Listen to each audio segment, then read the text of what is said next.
Olá, pessoal, boa noite. Muito obrigado a todos vocês, então, por suas presenças. Vamos iniciar a nossa aula de hoje. Então, para a gente começar, vamos recitar o Daimoku 3 vezes, por favor, me acompanhe. Namu Myoho Renge Kyo. Namu Myoho Renge Kyo. Namu Myoho Renge Kyo.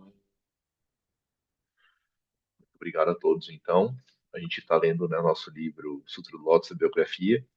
Agora, né, o texto está falando a respeito daquela problemática toda lá da Soka Gakkai e da Nichiren Shoshu, né? Então, o texto está contando aí mais ou menos tudo o que aconteceu durante aquele período. Nós paramos aqui na página 206 do livro, que é a página 206 do PDF também, né? Como a gente sempre faz, vamos voltar um pouquinho aqui para a gente conseguir relembrar, né, aonde que a gente estava. Então, vou voltar uma página para trás aqui e aí a gente retoma, tá bom? Vamos lá. Vamos começar a partir daqui. Os sacerdotes da Nichiren Shoshu foram retratados nas publicações da Soka Gakkai como degenerados interessados apenas em dinheiro, carros, geishas, álcool e golfe. Eles haviam violado as próprias doutrinas da seita ao colocar amuletos shintoístas em seus templos e confraternizar com membros de seitas Nichiren rivais. Houve também ataques pessoais contra Abe Niken e sua esposa, apelidada de a Imelda de Taisekiji. A controvérsia foi uma manifestação recente de uma questão perene na história do budismo. Quais são as três joias? Como todo estudante em Introdução às Religiões Mundiais aprende, um budista é definido como alguém que busca refúgio nas três joias: o Buda, o Dharma e a Sangha.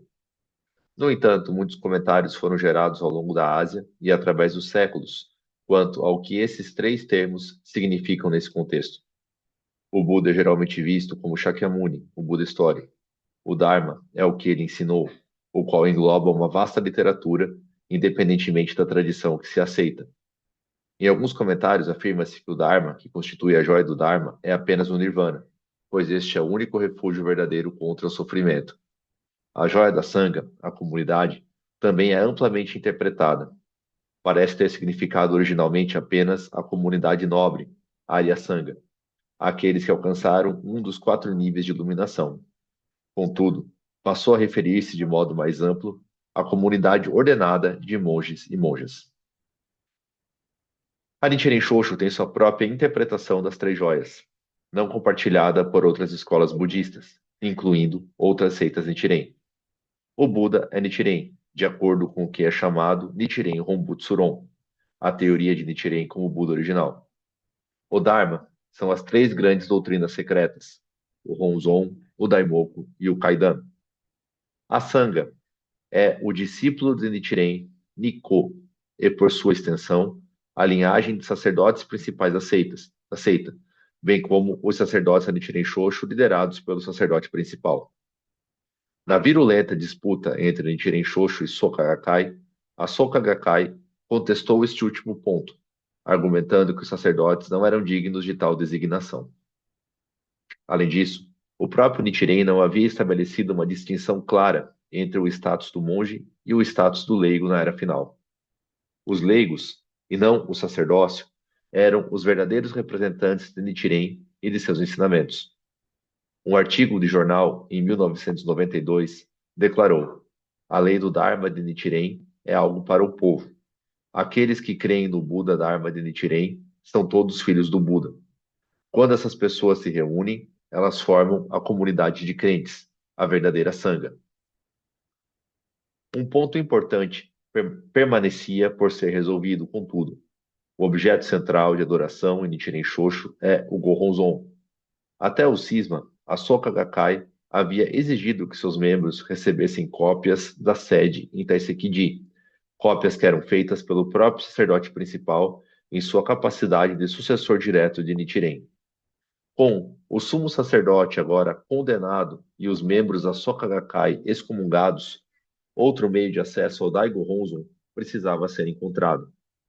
Um substituto foi, portanto, encontrado, com a Soka Gakkai fornecendo a seus membros cópias de um Gohonzon transcrito em 1720 por Nichikan, o 26º sumo sacerdote de Taisekiji e importante estudioso da tradição, que estava em posse de um dos poucos templos de Nichiren-shoshu que romperam com Taisekiji para seliar a Soka Gakkai. Ao mesmo tempo, a Soka Gakkai passou a dar menos ênfase ao ícone, citando Nichiren que escreveu: "Não procure por este Gohonzon em outro lugar. Ele não está em nenhum outro lugar senão na totalidade da carne em nossos peitos, os peitos dos seres sencientes que sustentam o Sutra do Lótus e recitam Namu Myoho Renge Kyo." As 5 sílabas, logo, seriam ouvidas em Boston.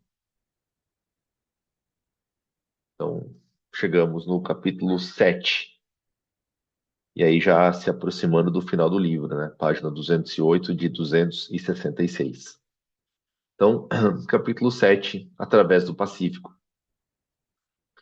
Nichiren havia previsto que o Sutra do Lótus, que chegara ao Japão vindo do oeste, tendo seguido seu caminho para o leste, da Índia para a China e da China para o Japão, um dia retornaria, viajando para o oeste, a China e a Índia. Ele estava errado.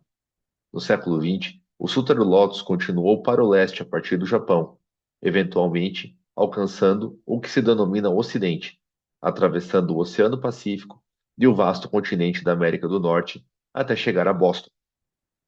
Como vimos no capítulo 5, mais de um século antes, em 1844, havia chegado a Boston viajando para o oeste, atravessando o Atlântico.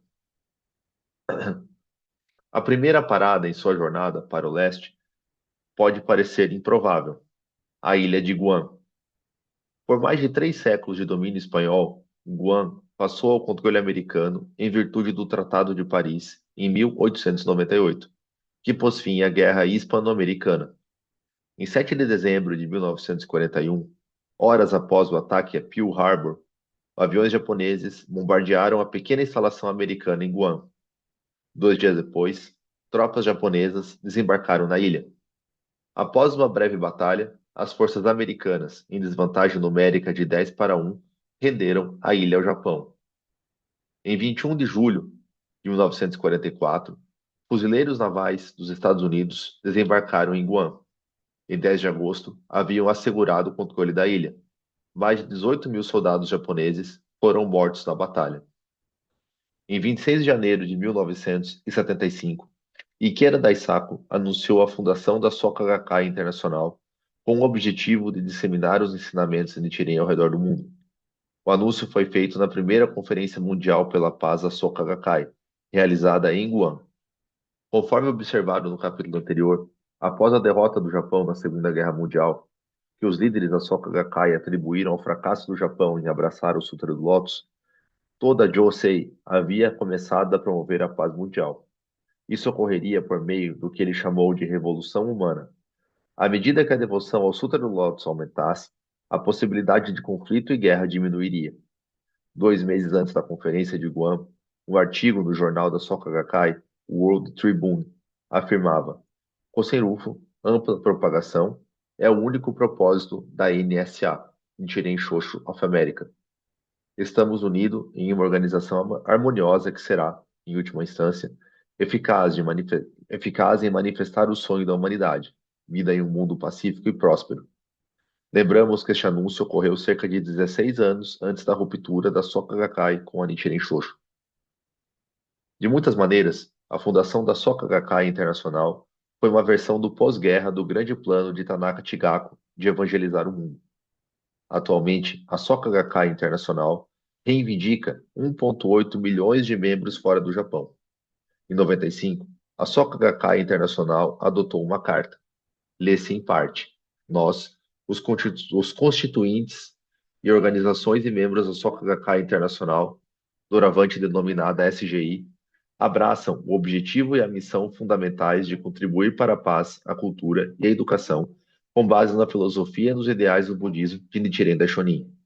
Nós acreditamos que o budismo de Nichiren Daishonin, uma filosofia humanista de respeito infinito pela santidade da vida e da compaixão abrangente, capacita os indivíduos a cultivar e manifestar sua sabedoria inerente e, nutrindo a criatividade do espírito humano, a superar as dificuldades e crises enfrentadas pela humanidade e a realizar uma sociedade de coexistência pacífica e próspera. A Carta da SGI também continha 10 propósitos e princípios, nos quais o compromisso da SGI com a paz e a harmonia interreligiosa também é explicitado. 1. A SGI deve contribuir para a paz, a cultura e a educação, visando a felicidade e ao bem-estar de toda a humanidade, com base no respeito budista pela santidade da vida. 2. A SGI, fundamentada no ideal de cidadania mundial, deve salvaguardar os direitos humanos fundamentais e não discriminar qualquer indivíduo sob quaisquer fundamentos. 3. A SGI deve respeitar e proteger a liberdade de religião e de expressão religiosa. 4. A SGI deve promover a compreensão do budismo do Nichiren Daishonin por meio do intercâmbio de base, contribuindo assim para a felicidade individual. 5. A SGI deve, por meio de suas organizações constituintes, encorajar seus membros a contribuir para a prosperidade de suas respectivas sociedades como bons cidadãos. 6. A SGI deve respeitar a independência e a autonomia de suas organizações constituintes de acordo com as condições vigentes em cada país. 7. A SGI deve, fundamentada no espírito budista de tolerância, respeitar outras religiões, engajar-se em diálogo e trabalhar em conjunto com elas para a resolução de questões fundamentais concernentes à humanidade. 8. A SGI deve respeitar a diversidade cultural e promover o intercâmbio cultural, criando assim uma sociedade internacional de compreensão mútua e harmonia. 9. A SGI deve promover, fundamentada no ideal budista de simbiose, a proteção da natureza e do meio ambiente. 10. A SGI deve contribuir para a promoção da educação na busca da verdade, bem como para o desenvolvimento da erudição, a fim de permitir que todas as pessoas cultivem seu caráter individual e desfrutem de vidas plenas e felizes. Não encontramos na carta nenhuma menção à difamação do Dharma, ou às consequências de fazê-lo, nenhuma menção ao Shakubuku e nenhuma menção ao Sutra do Lótus. Em 93, 2 anos antes dessa carta, Ikeda estabeleceu o Boston Research Center for the 21st Century. Localiza-se na 396 Harvard Street, em Cambridge, a apenas 2 quarteirões do Harvard Yard. Em 2009, foi renomeado como Ikeda Center for Peace, Learning and Dialogue. Em 1841, 3 anos antes de a pregação de Buda aparecer em The Dial, Ralph Waldo Emerson, graduado pelo Harvard College, publicou seu primeiro volume de ensaios. Em 1838, ele havia escandalizado a audiência em seu discurso para a turma de formandos da Harvard Divinity School, quando condenou o cristianismo histórico por sua exageração nociva acerca da pessoa de Jesus. A alma não conhece pessoas. Convida todos os homens a expandir-se ao círculo completo do universo e não terá preferência senão aquelas do espontâneo amor. Almejar converter um homem por meio de milagres é uma profanação da alma. Uma verdadeira conversão, um verdadeiro Cristo, realiza-se agora, como sempre, pela recepção de belos sentimentos. Para Emerson, o verdadeiro cristianismo é uma fé como a de Cristo na infinitude do homem. Esse sentimento seria ecoado no volume de ensaios de Emerson em 1841, incluindo um ensaio que se tornaria uma de suas obras mais célebres e emblemático dos transcendentalistas, a Superalma. O ensaio tem sido frequentemente citado como evidência da influência do pensamento oriental sobre o pensamento de Emerson. Todavia, foi somente em 1845 que ele adquiriu um exemplar da tradução de 1785 de Charles Wilkins, do Bhagavad Gita, elogiando em uma carta a Elizabeth Hoare como o tão renomado livro do budismo. Não obstante, mesmo sem evidências de influência direta, o ensaio é considerado por alguns como possuindo afinidades com o pensamento hindu, especialmente com o Vedanta. No ensaio, Emerson descreve a superalma da seguinte maneira: o crítico supremo dos erros do passado e do presente, e o único profeta daquilo que deve vir a ser, é aquela grande natureza na qual repousamos, tal como a terra repousa nos braços suaves da atmosfera, aquela unidade, aquela superalma, dentro da qual o ser particular de cada homem está contido e tornado uno com todos os demais, aquele coração comum, do qual toda conversação sincera é adoração, ao qual toda ação correta é submissão, aquela realidade avassaladora que confunde nossos artifícios e talentos, e constrange cada um a apresentar-se pelo que é, e a falar a partir de seu caráter e não de sua língua, e que cada vez mais tende a penetrar nosso pensamento e mão e tornar-se sabedoria, virtude e poder e beleza. Enquanto isso, no homem reside a alma do todo, o silêncio sábio, a beleza universal, a qual cada parte e partícula se relaciona igualmente, o uno eterno. Em 24 de setembro de 1993, 152 anos após a publicação do ensaio de Emerson e 149 anos depois que um capítulo do Sutra do Lótus foi publicado na revista de Emerson, The Dial, Ikeda Daisaku proferiu uma palestra em Harvard intitulada Budismo Mahayana e a Civilização no Século XXI. No decorrer da palestra, Ikeda refere-se repetidamente à mensagem universal de paz que se encontra nos ensinamentos do Buda, especialmente de Nichiren. Ele explica que, durante a Segunda Guerra Mundial, a Soka Gakkai desafiou frontalmente as forças do militarismo japonês. Suas citações do Buda tendem a provir das escrituras Pali, isto é, o Buda da primeira metade do Sutra do Lótus. Próximo ao final da palestra, ele cita Emerson, de The Oversoul, a superalma, né? A beleza universal, a qual cada parte e partícula está igualmente relacionada, o uno, o eterno. Em meio a referências a Heráclito, Goethe, Josiah Royce e Walt Whitman, Ikeda menciona o Sutra do Lótus 3 vezes. Primeiro, ele afirma que o Sutra do Lótus, o cerne do budismo Mahayana, declara que o propósito da existência, os ciclos eternos de vida e morte, é ser feliz e tranquilo. Em seguida, ele diz que os tambores e trombetas mencionados no Sutra estão incitando a vontade humana de viver. Sua referência final é a chuva que cai sobre várias plantas e árvores no capítulo 5, Ervas. Ele descreve essa cena, retratada com uma vivacidade, grandeza e beleza características do Sutra do Lótus, simboliza a iluminação de todas as pessoas tocadas pela lei do Buda de grande imparcial sabedoria. Ao mesmo tempo, é um magnífico louvor à rica diversidade da vida humana, bem como de todas as formas de vida senciente e insenciente, cada uma manifestando igualmente a iluminação inerente à sua natureza, cada uma prosperando e harmonizando-se em um grandioso concerto de simbiose.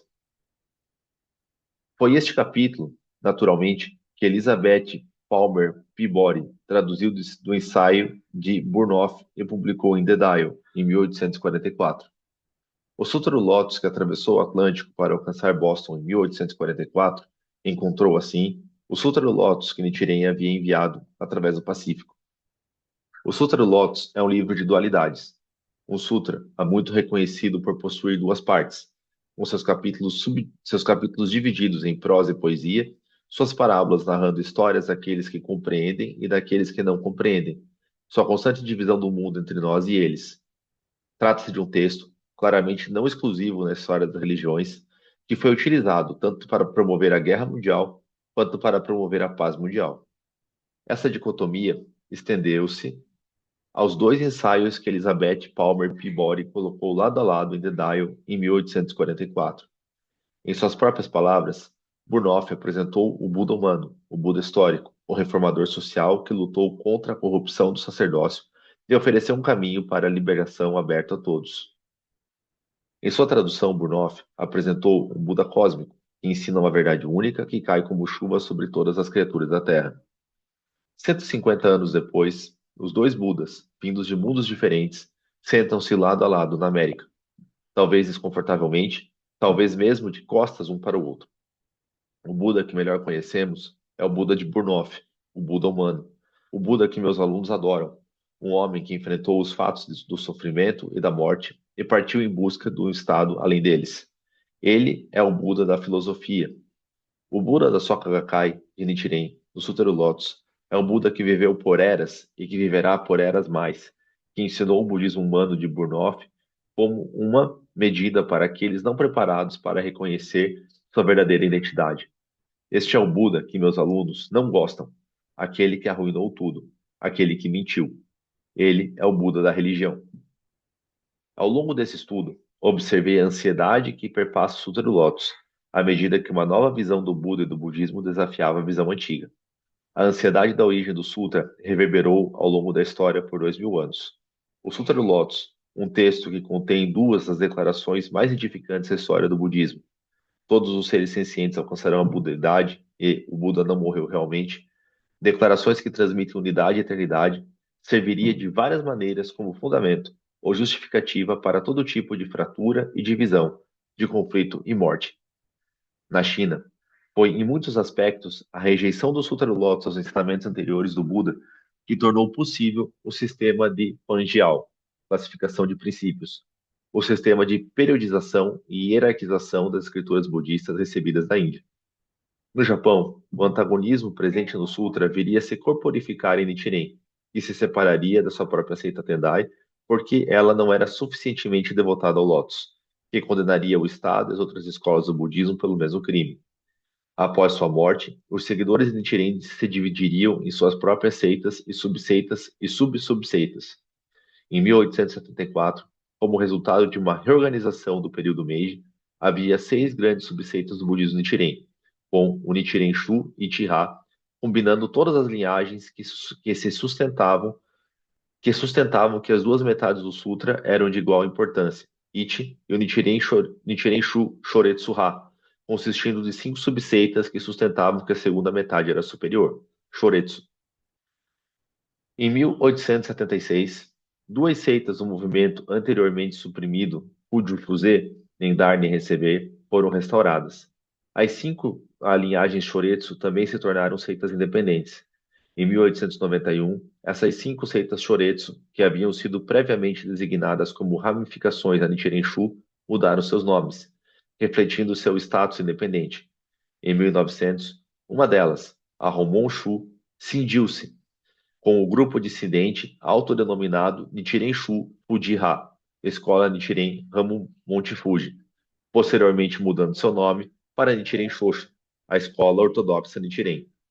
Como vimos, em 1991, a Soka Gakkai, a organização leiga da mais isolada dentre as subseitas Nichiren, a Nichiren Shoshu, separar-se-ia. Em cada caso, as predições do Sutra do Lotus sobre a perseguição de seus devotos forneceram uma justificativa imediata. Há uma longa história de afirmações de que o Sutra do Lotus é um sutra sobre nada, de fato, que não é um sutra de modo algum. O brilhante estudioso japonês Tominaga Nakamoto, 1715-1746, esteve entre os primeiros estudiosos do mundo, seja asiático ou europeu, a oferecer o que seria considerado hoje uma análise histórica do desenvolvimento do budismo. Ele via a grande variedade de sutras budistas como um sinal de discórdia, com facções rivais compondo seus próprios sutras após a morte do Buda, mas atribuindo seu sutra favorito ao Buda a fim de reivindicar sua autoridade. Sobre o Sutra do Lotus, Tominaga escreveu: em um volume, o início e o fim são inconsistentes, de modo que não chega a constituir uma obra literária. Além disso, do começo ao fim, as palavras do Sutra do Lotus são apenas palavras de louvor ao Buda e não possuem a natureza real de um ensinamento de sutra. Nunca deveria ter sido chamado de sutra desde o início. Mais recentemente, George Tanabe escreveu: o texto, tão repleto de mérito, trata de um discurso que nunca é proferido. É um longo prefácio sem um livro. Não obstante, gerações de leitores em toda a Ásia encontraram doutrinas de profunda importância no Sutra do Lotus, identificando-as em meio a toda a hipérbole autorreferencial como o ensinamento-chave da primeira metade do texto, que existe apenas um veículo único, o ensinamento-chave da segunda metade do texto, que o tempo de vida do Buda é imensurável. 2 ideias que, na época da composição do Sutra, eram revolucionárias. O fato de os autores as considerarem como tal reflete-se na alternância do Sutra entre bravata e temor. Gerações de leitores tenham lido os textos em sânscrito, chinês ou inglês, fizeram a pergunta: o que é o Sutra do Lótus? Como uma de minhas alunas perguntou em sua ficha, em que capítulo o Sutra do Lótus realmente aparece? Trata-se de uma única coisa ou do corpo inteiro da obra? E, de fato, tanto o estudante de introdução ao budismo quanto o acadêmico de estudos budistas se veem intimidados pela questão de precisamente o que é. Qual capítulo ou capítulos, versos ou passagens são o Sutra do Lótus, que o Buda louva tão insistentemente? Os acadêmicos compreendem que o Sutra do Lótus é uma obra de acréscimo, construída em camadas ao longo de vários séculos, e apresentaram argumentos plausíveis sobre como isso ocorreu, sobre como o Sutra evoluiu. Há consenso geral de que as porções em verso são mais antigas do que as porções em prosa, e de que o extrato mais antigo do texto, o, o Sutra do Lótus, né? O Sutra do Lótus, não sei, são os versos encontrados do capítulo 2 ao capítulo 9. Talvez, então, esse seja o texto ao qual as adições posteriores continuam se referindo. Talvez seja nessas relativamente poucas páginas que o Sutra do Lótus não se refere a si mesmo. Contudo, mesmo aqui, nossas esperanças estão frustradas, pois os versos do capítulo 3, talvez o mais citado de todos os capítulos, o capítulo sobre a casa em chamas, o Buda declara: este próprio Sutra do Lótus deve ser ensinado apenas aos profundamente sábios. Agora, ouçam o que eu ensino sobre os resultados dos erros daquelas pessoas que desdenham e têm dúvidas a respeito desse sutra. Isso é seguido pela seção mais desconcertante do sutra, na qual o Buda descreve em detalhes macabros o destino horrível que aguarda aqueles que menosprezam este sutra e desprezam, odeiam e guardam rancor das pessoas que o recitam, copiam e preservam. E assim, ainda nos perguntamos: o que é que deve ser recitado, copiado e preservado? Assim, não parece haver, ou os estudiosos ainda não identificaram, um texto original, livre de autorreferência, em torno do qual o restante do sutra foi construído ao longo do tempo. O interminável autoelogio só poderia ser razoavelmente explicado, caso uma explicação razoável seja possível, ao se considerar que o Sutra do Lótus, assim como os sutras budistas anteriores que ele rejeita, começou não como algo que fosse lido, mas como algo que fosse recitado, não como texto, mas como palavra. Daí as repetidas referências ao Sutra do Lótus e suas maravilhas serem as palavras do pregador, o expositor do Dharma, Dharma Banaka, que é exaltado ao longo do texto e fornece o título para dois capítulos, 10 e 19. A autopromoção, tão enjoativa para o leitor moderno, consistia nas palavras do pregador buscando atrair a multidão. Pregadores que exortavam sua audiência a escrever e então ler as palavras que recitavam. Talvez o ensinamento central do Sutra do Lótus seja ensinar o Sutra do Lótus. Uma marca de um grande texto religioso, o tipo de texto digno de uma biografia nesta série, é sua capacidade de ser lido de muitas formas, mesmo de maneiras que nos pareçam impróprias. Como Shakespeare nos lembra, o diabo pode citar as escrituras para seus propósitos. Nichiren e Burnoff leram o Sutra do Lótus em línguas muito diferentes, em tempos muito diferentes, em lugares muito diferentes, e viram ali dois Budas distintos, exaltando um e rejeitando o outro. Ambos esses Budas estão conosco hoje. Contudo, muito antes de Nichiren na ilha de Sado e Burnoff em Paris, o Sutra do Lótus, como todos os textos, tinha seu próprio lugar e tempos particulares. O lugar era a Índia e o tempo era um período de transformação na tradição budista, com a própria natureza do Buda sendo definida de novas maneiras. O que é talvez mais notável é que aquele momento de transformação se estendeu até o futuro. O Sutra do Lótus, um texto repleto de profecias, demonstrou sua capacidade de sempre incluir o presente em sua narrativa de luta eterna. Mas, onde, afinal, está o Sutra do Lótus? É um texto marcado por fissuras e rachaduras, como a terra dividida por uma estupa ascendente, como a terra fendida por bodhisattvas emergindo sobre o solo. É um todo fraturado, ou são fragmentos reunidos. Talvez seja um quebra-cabeça que nunca poderá ser remontado, deixando apenas seu nome. Nichiren escreveu: agora, na era do Dharma final, nem o Sutra do Lótus, nem os outros sutras são de utilidade. Namu-myoho Renge-kyo é o único válido. Recordamos que, no Nichiren Shoshu, o Dharma nas três joias não é o Sutra do Lótus, são as três grandes doutrinas secretas, o Ronzon, o Daimoku e o Kaidan. E assim, o Sutra do Lótus que temos buscado parece ter desaparecido. Talvez jamais tenha estado lá. Esse texto que parecia carecer de qualquer doutrina particular, esse texto que nunca parecia começar, tornou-se uma fonte de frases curtas, como Kosenrufo, a ampla propagação, investida de significados que teriam sido incompreensíveis aos seus autores, como frequentemente ocorre com textos sagrados. Entre alguns de seus adeptos modernos, restou-nos algo tão vago, ainda que louvável, quanto a paz mundial. Talvez tenhamos nos tornado aqueles seres estranhos mencionados no capítulo 7, chamado Locantarika, aqueles entre os mundos.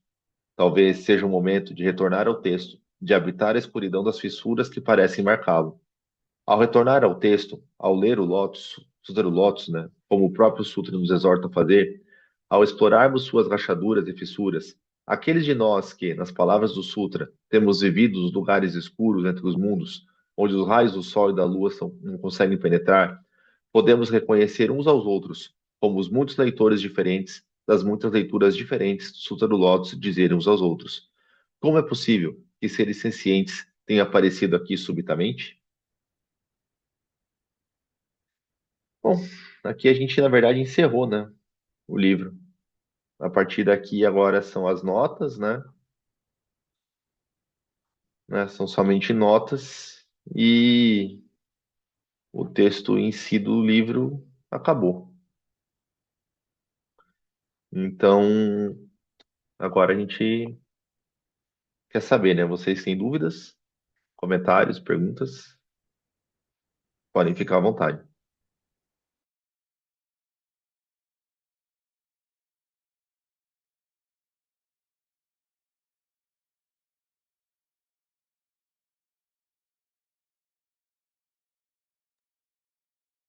Pode falar aí, Cadu. Boa noite. É mais uma curiosidade. No texto foi citado ali sobre a Romon-Shu. Eu queria saber se existe alguma ligação dessa Romon-Shu que foi citado no texto com aquilo que a gente hoje conhece como a HBS, sabe, o budismo primordial. Tem alguma ligação ou é só o nome que se assemelha mesmo? Ah, eu tenho que lembrar agora, porque essa Honmon-shu, eu, eu não me lembro exatamente agora, Cadu. Eu acho que tem sim, tá? Eu acho que tem sim, porque primeiro teve essa tentativa de formar uma Nichiren-shu unificada, né? Aí acabou saindo Nichiren-shu Ichiha, Nichiren-shu Shoretsuha, né? Essa Nichiren-shu Shoretsuha virou Homon-shu, e depois dessa Homon-shu tiveram várias outras subdivisões, né? Eu teria que me certificar, mas eu acho que na verdade, a Homon Butsurushu, ela começou com uma organização leiga também, né? Ela não era uma organização monástica, né? Então tiveram, eu até já li sobre isso uma vez, mas eu não fixei muito bem a história, mas o fundador da Homon Butsuryushu, que foi Nagamatsu Nisen, ele era monge e aí numa altura da vida dele ele acaba abandonando a ideia de ser monge para justamente propagar o budismo entre as pessoas comuns, né? E aí ele funda a Homon Butsuryu-ko, né? Esse ko, na verdade, se chamava só, acho que Butsuryu-ko, né? Ko quer dizer associação de leigos. E aí depois de um tempo, né? Eu acho que quando no Japão surge aquela lei de liberdade religiosa, né? Eles se tornam independentes da Homon Shu, né? E aí acontece todas essas fraturas, né? E eles fundam a Homon Butsuryu Shu, né? E aí passam a ordenar monges, né? Mas isso é um negócio assim até relativamente recente, tá? Porque, por exemplo, quando o primeiro monge budista que pisou no Brasil, que foi Ibaragi Nissen, né? Ibaragi Nissen, Ibaragi Nisui, se eu não me engano. Quando ele vem para cá, né, ele não existia ainda Honmon Butsuryushu, né? Então, isso é um desdobramento, assim, bem recente, é uma escola de budismo bem recente, né? Então, eu acho que tem relação, sim, justamente porque a Homobutsu Urushu, ela vem dessa linhagem Shoretsu, né? Ou seja, eles consideram que alguns capítulos do Sutra do Loto são mais importantes que outros. E, especificamente, eles se chamam Hapun-ha, né? Que são os 8 capítulos, que são os mais importantes. Que quais são esses 8 capítulos?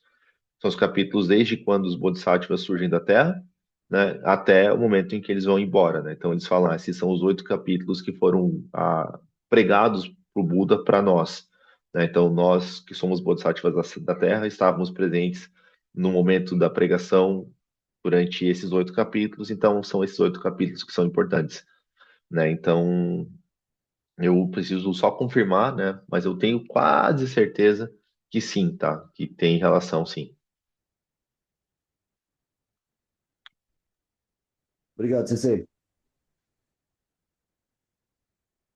Ah, a Cláudia Mara escreveu aqui, boa noite, Sensei. Conforme o texto afinal, o que é o Sutra do Lótus? Então, o livro ele não dá um, um veredito, né?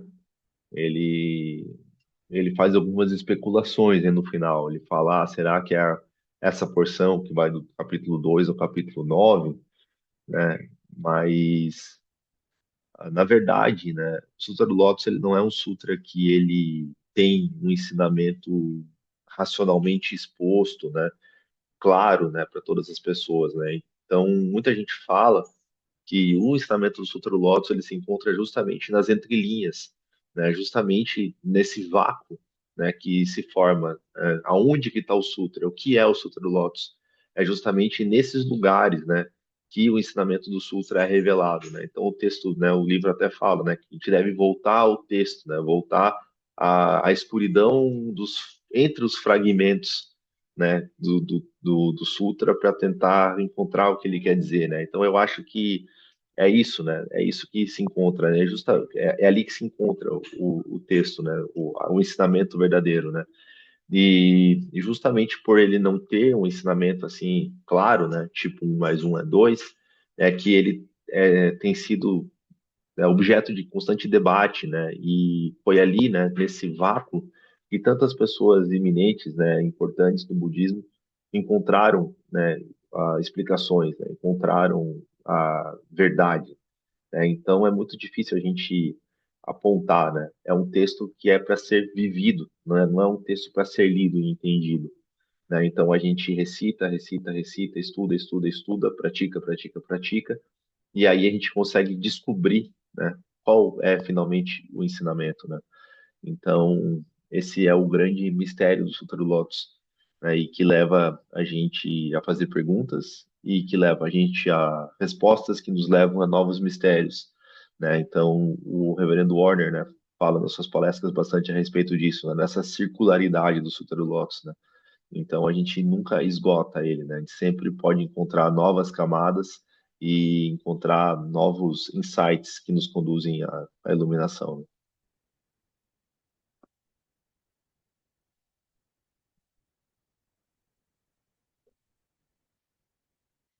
Mais perguntas?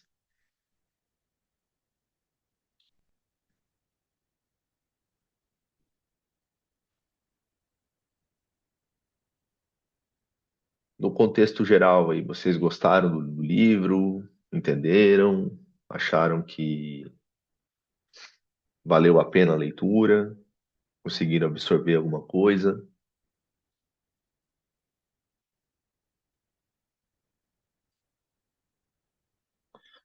Ó, o Cadu perguntou, fora a HBS, teve mais organizações de leigos que formaram uma classe monástica? Olha, eu não me lembro, na verdade, de nenhuma outra, tá? Agora, eu acho que não. Eu acho que não, porque é complicado, né? É preciso ter uma linhagem, né? Não dá simplesmente para formar monge do nada, né? Então, no caso da HBS, existia uma linhagem de monges, né? Apesar de ele ter se desvinculado ali oficialmente, né? Ele ainda tinha recebido uma ordenação e tal, né? A- Pode ser até questionável isso, né? Mas enfim, existe, né? Mas eu não conheço mais nenhuma, não me lembro, pelo menos. Pode falar, né?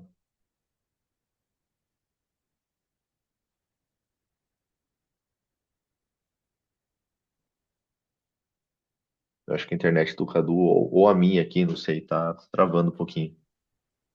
É, a minha tá meio ruim. Então, me parece, a impressão que eu tenho, que uma organização de leigos, a ideia é continuar sendo leigo para sempre, nunca ter esse envolvimento, sabe, monástico. E eu achei estranho, de repente, de uma organização leiga partir para esse ponto, né, que é o caso da HBS. Eu nem sabia disso, que um dia tinha sido uma organização de leigo. Ah, eu não sei julgar, né? Não consigo julgar, dizer se é estranho ou não, né? Enfim, foi um movimento que eles tomaram, né? Em algum momento ali eles acharam que era importante ter corpo de monges e decidiram restituir isso, né? Realmente eu não sei dizer, né? Não consigo dizer se é estranho ou não. Na verdade, eu acho que é o natural, né? Porque o- a sanga budista, né, é formada por monges, monjas, leigos e leigas, né? Então, se não tem uma parte, né, acaba ficando completo, né? Então, eu acho que não é estranho, né? Até é um movimento natural, né, que isso aconteça.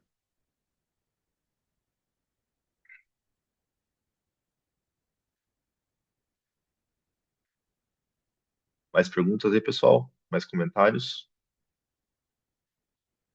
A Flávia, né? Boa noite. Eu não acompanhei o livro desde o início e estou nas primeiras aulas do curso de budismo. Sei que o Sutra do Lótus é muito importante na Nichiren Shu. Inclusive, pensei que quem escreveu o Sutra foi Nichiren Shonin, mas ele é mais antigo.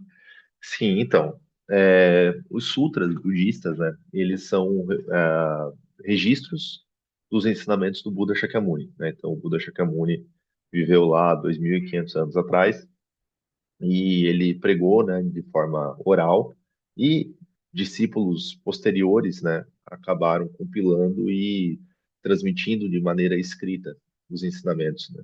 Então dizem que essa compilação dos sutras, né, que são os textos escritos, ocorreu de 100 a 200 anos depois da morte do Buda Shakyamuni, né? Então Nichiren Shonin, né, ele já nasce no Japão, né, no século XIII, né, ou seja, 13 séculos depois, mais de 13 séculos depois do Buda Shakyamuni, né, e da compilação dos sutras, né? Então, Nichiren Shonin veio bem depois, né, veio bem depois. O Nichiren Shonin ele foi um intérprete do sutra, né? Então, o Sutra do Lótus ele saiu da Índia, foi para a China, foi para a Coreia, até chegar ao Japão, né? E tiveram vários intérpretes do sutra, né? No decorrer desse caminho, de todo esse tempo, que validaram, né, os ensinamentos do sutra, né? Elogiaram as suas seus ensinamentos, as suas virtudes, né? Atingiram algum tipo de realização através dos seus ensinamentos e fizeram com que esse ensinamento continuasse se perpetuando, né? Até chegar em Nichiren Shonin. Nichiren Shonin também foi um intérprete do Sutra, né, que viveu o Sutra do Lótus com sua própria vida e ele revitalizou esses ensinamentos de forma que chegasse até a gente, né? Então, assim, entre a gente e Nichiren Shonin existe 800 anos de diferença. E entre Nichiren Shonin e o Sutra do Lótus, né, existe mais 1.400 anos, mais de 1.500 anos de diferença, talvez, né? Então, assim, a gente está conectado através de Nichiren Shonin, né, e dos outros monges e outros ah, eruditos e sábios do budismo, né, nós estamos conectados a essa tradição muito antiga, né, uma tradição muito antiga, uma tradição muito longa, né, muito vasta, né? Então, eu acho que é importante a gente pensar a respeito disso, né, que o budismo não foi alguma coisa que surgiu ontem ali na esquina, né? Foi realmente algo que veio sendo passado, transmitido, se transformando, né, até chegar na gente, né? Então é uma tradição viva, né, da qual nós fazemos parte, né? Então isso eu acho que dá uma sensação de pertencimento, de importância, né, bastante interessante, né?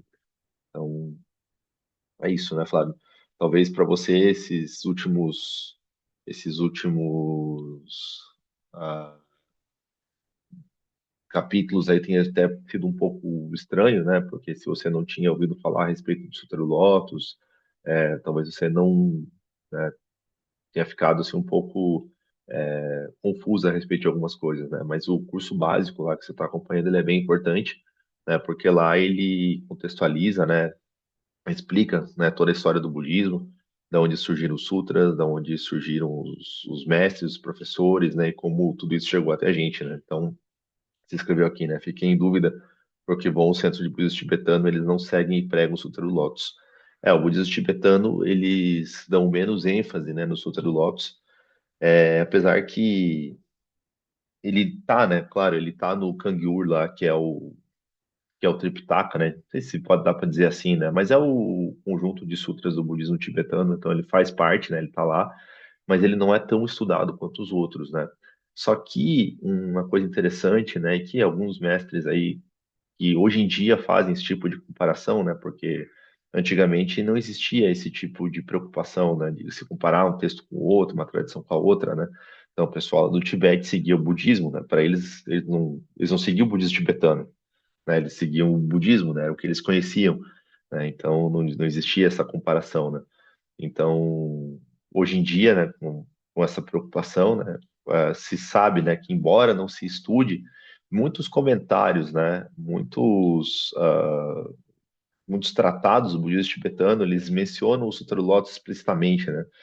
Então, mesmo que não citem o Sutra do Lótus, né, façam uma referência direta, né, eles acabam repetindo as palavras, os ensinamentos, né? Então, muitos dos ensinamentos pregados no Sutra do Lótus, eles têm raízes, aliás, muitos dos ensinamentos pregados no budismo tibetano, eles têm raízes no Sutra do Lótus, né, ainda que não de maneira explícita, né?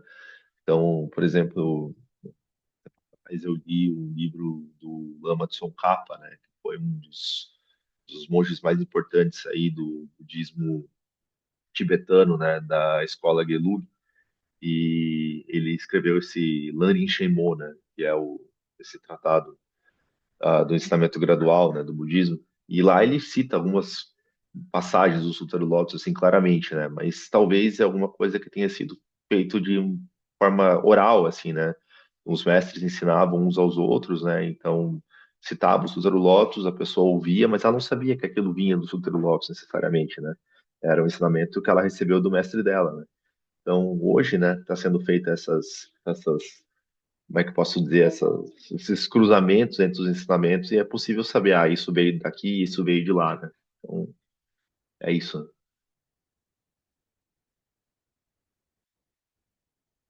A Cláudia Mara perguntou, Sensei, o que que você pode dizer sobre o texto, né? Sobre o texto do livro que a gente terminou? Bom, se for sobre o texto, né, do livro, eu acho um texto bem interessante, tá? Eu tô com o vídeo fechado agora que eu vi. Eu, eu acho que é um texto bem interessante, tá? Porque ele aborda o budismo de um ponto de vista acadêmico, né? Então, esse Donald Lopes, né, ele é um dos grandes acadêmicos do budismo, né? Então, ele e a doutora Jacqueline Stone, né, também, que é especialista em budismo Nichiren, inclusive, né, que não, escreveu o livro Dois Budas Sentados Lado a Lado, junto com o doutor Daniel Lopes, né? Então, são grandes pessoas importantes.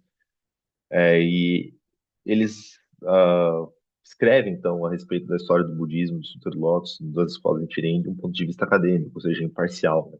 Então, eu acho isso muito legal, muito importante, né? E isso valida várias posições que a gente tem, né? Pensamentos que a gente tem a respeito de Nichiren Shonin, a respeito, né, do próprio Sutra do Lotus. Em alguns pontos, coloca em xeque aquilo que a gente acredita, né? Faz a gente pensar, faz a gente refletir mais, né? Então, eu acho que é muito importante, né? Porque quando a gente fica lendo coisas que são só de dentro da nossa própria bolha, a gente tem a tendência de ficar confirmando aquilo que a gente já acredita, né? Então, assim, se eu acredito, sei lá, que a Terra é plana, e eu só fico lendo coisas de pessoas que dizem que a Terra é plana, a minha conclusão vai ser sempre de que a Terra é plana, né? Você não vai mudar de ideia, né? Então, eu acho importante ler textos que trazem visões diferentes, né? E nesse texto especificamente, né, ele é uma visão imparcial, uma visão diferente, mas que do meu ponto de vista, né, eu acredito que ele reforça, né, as coisas que Nichiren Shonin ensinou e reforça, né, o pensamento de Nichiren Shonin também, né? Então, não, mesmo em momentos onde pode haver algum tipo de crítica, eu entendo como uma coisa positiva, né? Então, para mim, esse é um texto muito bom e que justamente reforça, né, e fortalece as minhas convicções a respeito do ensinamento de Nichiren Shonin.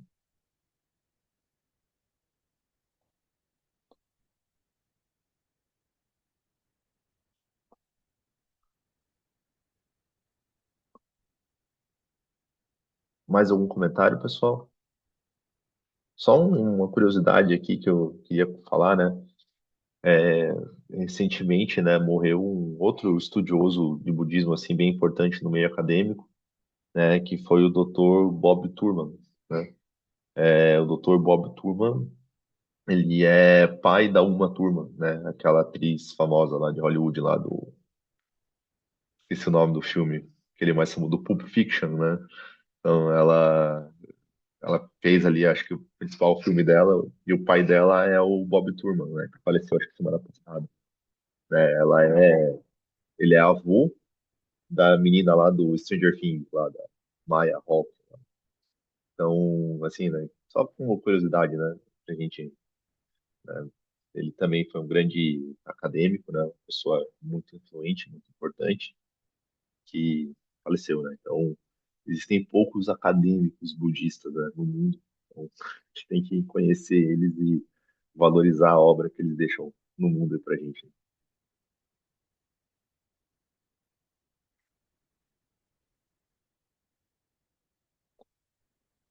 Então, pessoal, se ninguém tem mais nada a dizer, a gente encerra aqui o nosso livro, né? A biografia de Sotero Lopes.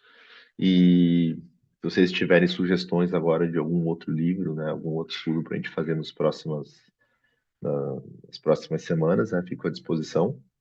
Vocês podem sugerir lá no grupo, vocês podem mandar direto para mim, né? Se vocês tiverem alguma coisa para dizer agora, aqui, alguma outra sugestão agora, também estou aberto. Então, né, vocês fiquem à vontade. Tá bom, pessoal? Bom, então é isso. Para finalizar, queria restar o Daimoku 3 vezes, então me acompanhe, por favor. Namu Myoho Renge Kyo. Namu Myoho Renge Kyo. Namu Myoho Renge Kyo.